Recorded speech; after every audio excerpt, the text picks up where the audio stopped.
The history we all know seems carved in stone. The War of 1812 was an epic showdown between two giants, Emperor Alexander I and Napoleon Bonaparte. France's Grand Army, having conquered all of Europe, invades the vast expanses of the Russian Empire. A heroic defense, a scorched Moscow, the Battle of Borodino, and finally, the disgraceful retreat and demise of the French troops in a frozen wasteland. This picture is familiar to everyone from their school days. It forms the basis of our national identity, celebrated in novels and captured in magnificent paintings. We don't doubt it because it seems obvious and the only correct version. But what if, for a moment, we set aside the familiar textbooks and look at Napoleon's own documents, his letters and orders? It is there, in the primary sources, that a real mystery begins. In them, you will hardly find the word Russia that we are used to. Instead, the French emperor writes about a campaign into a mysterious Tartary, about the lands of ancient Muscovy, about clashes with some kind of Asiatic hordes. It sounds like a description of a journey to a completely different, almost mythical country, not a military report on a campaign against a well-known European power. Imagine the bewilderment of a historian who discovers that a key participant in the events calls his opponent by a completely different name than the one we use today. This isn't just a stylistic quirk or a nod to archaic geography. It's a fundamental discrepancy that calls into question everything we know. If Napoleon was convinced he was fighting Tartary, then what was the Russian Empire of Alexander I in his eyes? Was it an ally, a bystander, or something else entirely? This strangeness forces us to ask the main, almost seditious question: what if our real enemy in that war was not who we are told it was?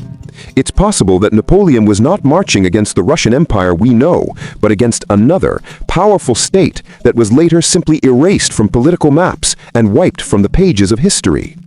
Perhaps the familiar narrative of the War of 1812 is just a convenient screen hiding a much more complex and grandiose drama, the true story of a civilization we lost. The answers to these questions are hidden not in rewritten chronicles, but in the silent witnesses of that era, in the artifacts that have survived to our days and hold the key to unraveling this great mystery. And the first such key is an old medal that is completely inexplicable from the point of view of official history.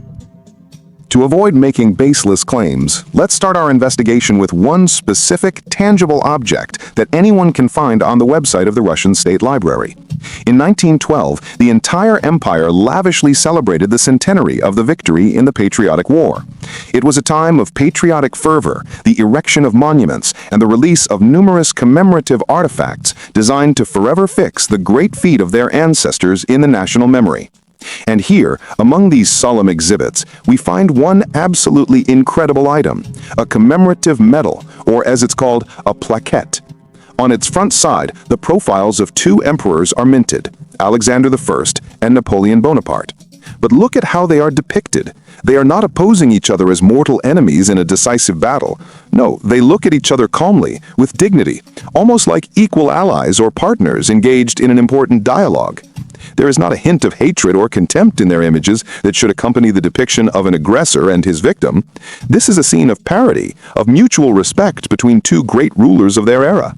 This image alone is slightly bewildering, but turn the medal over, and bewilderment gives way to genuine shock. On the reverse side is an inscription that completely overturns our understanding of that war. It reads, "In unity there is strength." And further, the providence of God, the firmness of the monarch, love for the motherland and the people. Let's pause for a moment and think about this. In unity there is strength.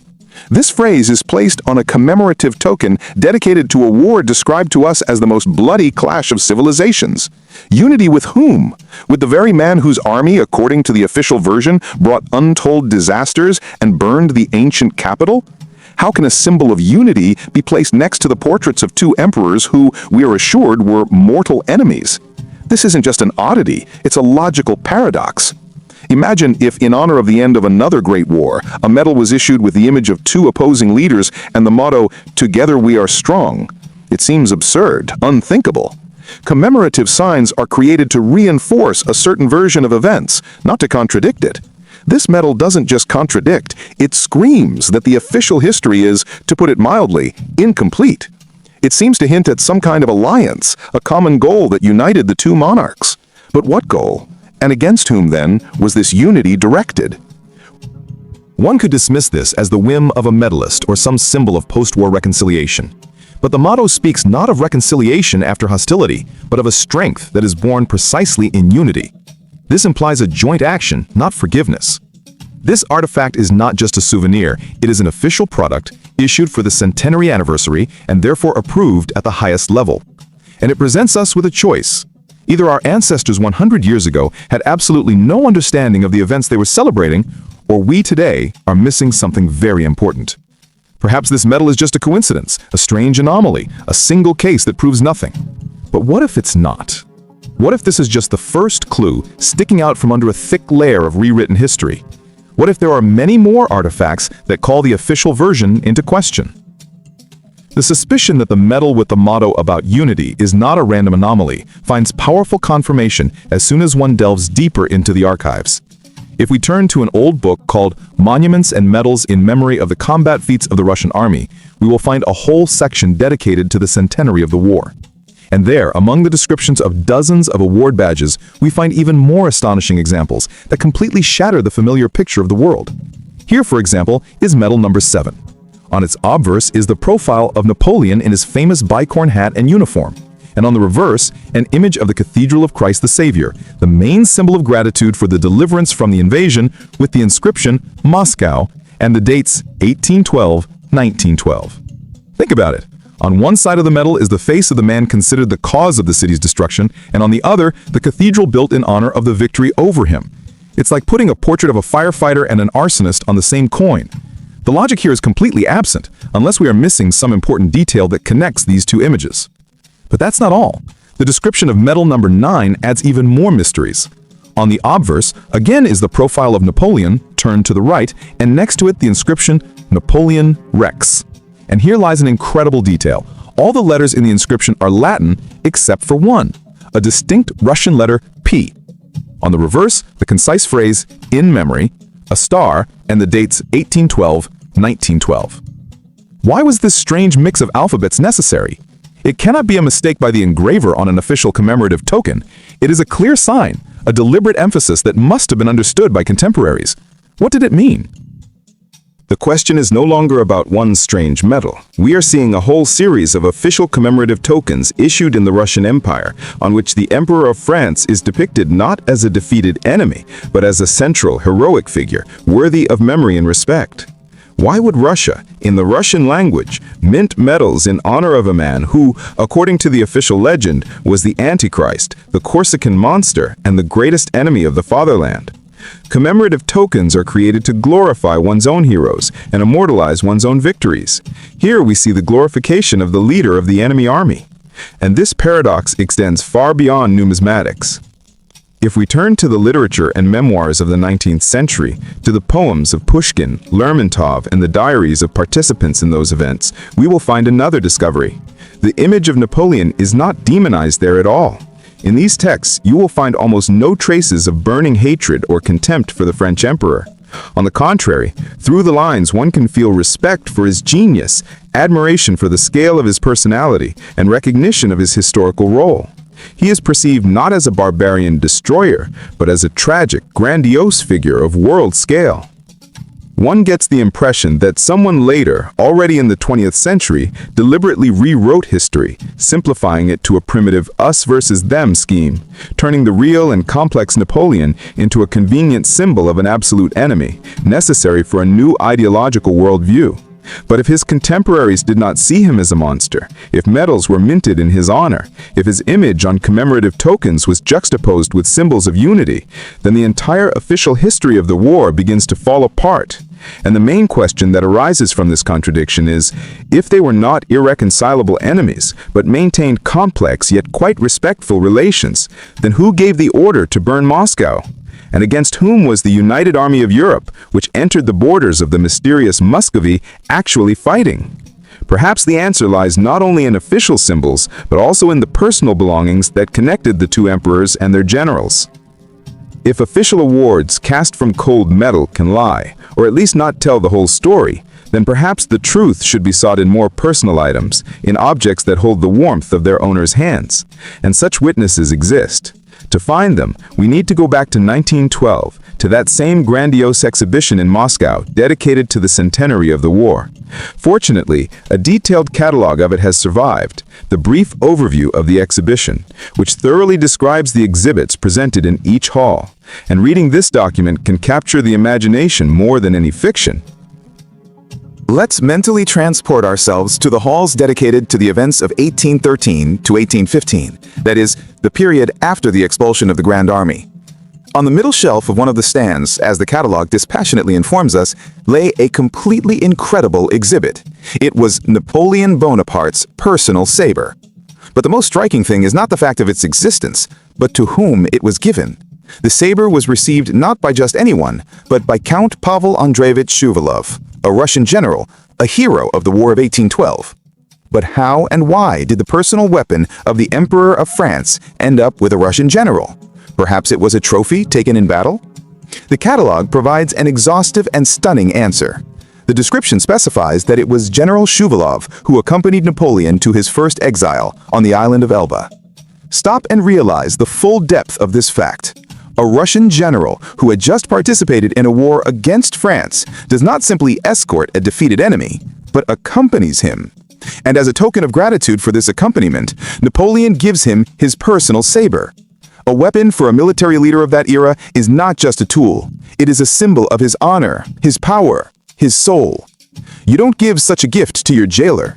You give such a gift to an equal, a person you trust, whom you respect, to whom you are grateful for a service rendered with dignity. This gesture completely destroys the myth of irreconcilable enmity. This is a scenario in which one ally ensures the safety of another during a difficult stage of his journey. There is no other way to explain this gift. But if you think this is the most shocking detail from the exhibition catalog, you are mistaken. There, nearby, another exhibit is mentioned that testifies not just to mutual respect, but to direct military cooperation. Samples of French Army uniforms were transferred to the Museum of the War of 1812 from the Quartermaster's Museum, and the description states in black and white that these samples were personally offered by Napoleon to Alexander I for a more ceremonial appearance of the Russian army. In particular, an example of a Cossack uniform designed according to Napoleon's model is cited. This is direct and irrefutable proof. The leaders of two warring armies are discussing uniform design. The Emperor of France is helping his enemy make his army more beautiful and modern. This completely contradicts the common belief that the uniforms of the Russian and French armies were very different and were the main visual marker of friend or foe. On the contrary, according to this document, the uniforms were almost identical, designed with the participation of the same person. This indicates that the armies were possibly viewed not as opposing forces, but as different parts of a single whole that were supposed to look harmonious. A personal gift in the form of a saber and the joint development of military uniforms are no longer just strange artifacts. They are clues pointing to the existence of an alliance hidden behind the screen of an official war. If the emperors and their generals collaborated so closely, then what is hidden behind all these magnificent monuments of victory that are scattered throughout the country? If the war was just a performance, then who was actually defeated? Perhaps the answer is encrypted in these monuments themselves, in their most unexpected details. Personal belongings and uniforms could be hidden away in museum storerooms, but the evidence of the supposed alliance was in plain sight, cast in bronze and carved in granite. They stand in our cities and villages, and we walk past them not even suspecting the secret code they contain. The most visually convincing part of our investigation is the monuments dedicated to that very war. The monuments that were supposed to be symbols of Russian victory are in fact decorated with the symbols of Napoleon's army. And this is not an isolated case, but a whole system covering the entire geography of the military operations. Let's start with the monument in the village of Tarutino, erected in 1834 on the spot where the Russian army, under the command of Kutuzov, fortified itself after leaving Moscow. At first glance, everything is solemn and patriotic. A column, a cross, inscriptions about the valor of the soldiers. But look up, and your attention is drawn to the figure of an eagle with outstretched wings crowning the monument. This is not the double-headed eagle, the ancient symbol of Byzantium and the Russian Empire. It is a single-headed eagle, with its head turned to the left. It was precisely this eagle, the heir to the eagles of the Roman legions, that was the personal emblem of the Emperor of France and the main symbol of his grand army. It adorned the banners with which the French troops marched across Europe. So why does a French eagle crown a monument dedicated to Russian troops? Perhaps a sculptor's mistake? But let's read the inscription on one side of the monument. On this spot, the Russian army, having fortified, saved Russia and Europe. Pay attention to the last part, and Europe. If the war was waged against a united Europe led by Napoleon, why state that the Russians saved and strengthened their enemy? The inscription and the symbol on this monument not only contradict each other, but together they create a new logic. The Russian army, acting under a common symbol with the Europeans, the eagle, fulfilled some common mission to save all of Europe. Think it's a coincidence? Then let's move to the Kaliningrad region, to the monument erected on the spot where the great commander Michael Andreas Barclay de Tolly passed away. The monument was erected by personal order of the Prussian king. And what do we see at its top? The very same single-headed French eagle. This is truly amazing, especially when you remember that the family coat of arms of Prince Barclay de Tolly himself depicts a double-headed Russian eagle. The creators of the monument could not have been unaware of this. They deliberately ignored the personal coat of arms of the Russian field marshal and placed the symbol of the army he supposedly fought his entire life on the monument. This oddity becomes a pattern when we look at other monuments. The city of Kobrin in Belarus, a monument in honor of the first major victory of Russian troops in 1812, and again, an eagle at the top. But if you look closely, it holds a round laurel wreath in its beak. And it was precisely the eagle with a wreath that was a key element of the Napoleonic army's standards, a symbol of triumph. So it turns out, a monument to a Russian victory is adorned with the symbol of French triumph. Or perhaps it was their common triumph. The culmination of this symbolic anomaly is the grandiose monument, Grateful Russia, to the heroes of 1812 in Smolensk, erected for the centenary of the war. It was supposed to be the quintessential idea of Russia's impregnability. But at its top, on a rock, proudly sits the same single-headed eagle. Let's sum it up. The symbol of power in Russia, of its imperial succession from Byzantium, is the double-headed eagle. The symbol of Napoleon's empire, his succession from Rome, is the single-headed eagle. These are not just different birds. They are symbols of two different civilizational projects. Why then are dozens of monuments that are supposed to glorify Russia's victory over Napoleon decorated with the coat of arms of his own empire? This cannot be a series of mistakes made by different sculptors at different times and in different places. It is a clear, readable code that indicates that the line between us and them in that war was not as clear-cut as we are told. The majestic monuments cry out to us about an alliance that was later forgotten. But the most important and irrefutable proof of this alliance was hidden not in bronze, but on paper. It was waiting for its moment in an archive, written by the hand of Emperor Napoleon himself. We have examined metal, stone, and fabric, silent witnesses that hint at a great deception. We've seen metal celebrating the unity of enemies, a personal weapon given as a sign of respect, and Napoleon's imperial symbols crowning Russian monuments. All of these are powerful pieces of circumstantial evidence that raise doubt, but do not provide a direct confession. A skeptic could try to dismiss any of them as a mistake, a strange coincidence, or a misinterpretation. But now we have reached the final stage of our investigation, a document that cannot be refuted. This is not an interpretation, but a direct quote. It is an authentic letter written by the hand of Napoleon Bonaparte and addressed to Emperor Alexander I. It is kept in the archive and published in the Yeltsin Presidential Library, which eliminates any doubt about its authenticity. Picture the scene. September 1812. Napoleon is in Moscow, but this is not the triumph of a conqueror. The ancient capital is in flames, set on fire, as he believes, on the orders of Governor-General Rostopchin. The Grand Army is trapped in a giant snare, without provisions or winter quarters. At this most dramatic moment, in the midst of the ashes, Napoleon takes up his pen and writes a letter to Alexander, whom the whole world considers his sworn enemy. And the tone of this letter is striking. From the very first lines, he addresses him not as a victor to the vanquished, but as an equal. My lord, my brother. He writes that he started the war without animosity, and that a single note from Alexander after the last battle could have stopped his advance. This already sounds extremely unusual for warring monarchs. But then comes a phrase that, with a single stroke of the pen, brings the entire house of cards of official history crashing down. Napoleon writes, "And I would have actually been willing to sacrifice to you the advantage of entering Moscow first." Let's reread the sentence slowly and ponder every word. Sacrifice to you the advantage. Enemies do not sacrifice advantages to each other. They seize them from each other in bloody battles. Entering Moscow first. The capture of an enemy's capital is the highest point of any military campaign, the pinnacle of triumph, a symbol of complete and final victory. And Napoleon, the greatest military commander of his era, writes that he was ready to concede this greatest honor to his enemy. How is that even possible? Such a phrase, such a concession, could only have been made in one single case, if Napoleon and Alexander were on the same side, if they were not enemies but allies, carrying out a common task. In this scenario, everything falls into place. This letter is the key that unlocks all the locks we have encountered before. Now it becomes clear why the anniversary medal bore the motto, "In unity there is strength." It was not about reconciliation, but about their initial alliance. The meaning of the gift, the saber to General Shivalov, becomes clear. It was not a tribute of respect to a jailer, but a gesture of gratitude to a comrade in arms for his help. The development of a common military uniform also finds a logical explanation. Their armies were supposed to act in concert, like a single mechanism. And of course, now we understand why the single-headed Napoleonic eagle stands on Russian monuments all over the country.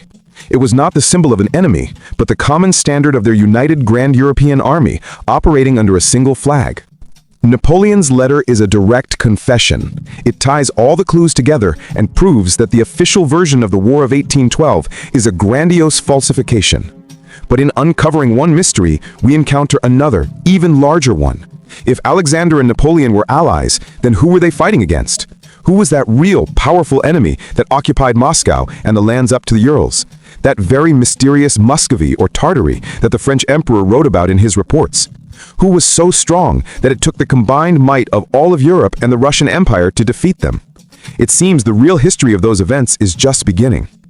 So the familiar and clear picture of the War of 1812, learned from school, has crumbled under the weight of evidence that is impossible to ignore. We started small, with one strange medal where sworn enemies are depicted as allies under the motto, "In unity there is strength." But this small crack in the monolith of official history quickly grew as other silent witnesses began to speak. We saw a whole series of award badges where Napoleon was honored in Russia as a hero. We touched his personal saber, given to a Russian general not as a trophy, but as a sign of the deepest respect and gratitude. We learned that the emperors worked together on the design of military uniforms, as if preparing their armies not for battle against each other, but for a joint parade. And finally, we saw this hidden code immortalized in stone throughout the country. Dozens of monuments dedicated to the Russian victory are crowned with Napoleon's personal symbol, the single-headed imperial eagle. When all these details come together, they cease to be coincidences. They become irrefutable proof. And Napoleon's letter from Moscow, in which he offers to cede to Alexander the honor of entering the capital first, transforms from a puzzle into a direct admission. It confirms they were not enemies. They were partners in a grand game, the true rules of which have been hidden from us. If we put all the pieces of this puzzle together, a completely different, alternative picture of events emerges. The War of 1812 was not an invasion of Russia by France. It seems to have been a large-scale joint campaign, a military operation of a united European army under a common command, directed against another common enemy, against that very mysterious power that Napoleon, in his documents, called Muscovy or Tartary. Perhaps it was a state that controlled vast territories from central Russia to the Urals, a remnant of some ancient empire.